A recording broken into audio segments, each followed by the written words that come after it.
Bites and डिलाइट्समध्ये म्हणजेच प्रज्ञाच किचनमध्ये तुम्हा सर्वांचं खूप खूप मनापासून स्वागत. मुलाच्या डब्याच्या सिरीजचा 7वा दिवस आहे. तर त्या डब्यासाठी आपण इथे स्वीट कॉर्न पराठा म्हणजेच मधुमक्याचा पराठा रेसिपी तयार करणार आहोत.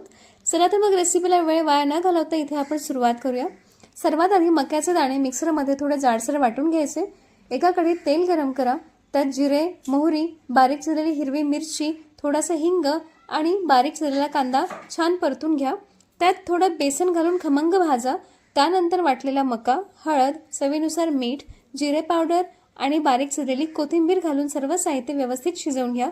हे तयार झालेलं सारण एका वाटीमध्ये काढून थंड होण्यासाठी ठेवा.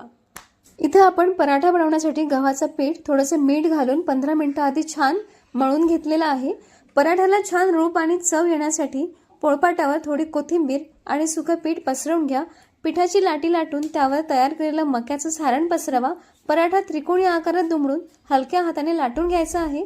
तवा गरम करून त्यावर पराठा दोन्ही बाजूने तेल किंवा तूप लावून छान सोनेरी रंग आणि कुरकुरीत होईपर्यंत भाजून घ्या.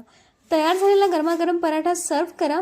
आणि टिफिनमध्ये पॅक करत असाल तर थोडासा कट करून मुलांना खाता येईल या पद्धतीने कट करून तुम्हाला थंड झाल्यानंतर डब्यामध्ये पॅक करून द्यायचा आहे.